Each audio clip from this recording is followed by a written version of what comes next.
Heç bir işlə məşğul deyiləm. Hər şeyi Allahın ümidinə buraxmışam. Hər hansısa gözləntim yoxdur. Allaha dua edirəm, elə dolanıram. Yeni Sabah məlumat verir ki, bunu musavat.com-a açıqlamasında 5 qat dünya, 11 qat Avropa çempionu tanınmış karateçi Rafael Ağayev bildirib. O deyib ki, hazırda yalnız dincəlir, hansısa idman yarışına hazırlaşmıram və tələbə də hazırlaşdırmıram. Formada qalmaq üçün məşq edirəm. Bir də çayxanalarda oluram və dincəlirəm. Depressiyadayam, gülür. Ancaq yəqin ki, hər şey yaxşı olacaq.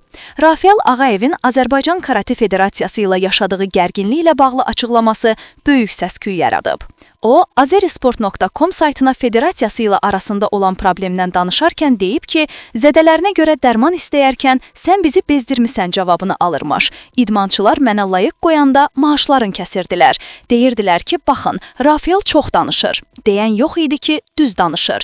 Danışmalıyam da, dinləyən yox, sayan yox. Avropa Dünya Çempionatı olanda zədəli-zədəli çıxıb döyüşürdüm. Bir gün ayağıma dərman istədim. Mənə bilirsiniz nə dedilər? Sən bizi bezdirmisən cavabını verdilər. Ancaq o iynə mənə lazım idi. Mən onlara demədim ki, maşın alın, ev verin, zədəmi müalicə etdirmək istədim. Dedim ki, iynəni vurum ki, hambal kimi işləyim.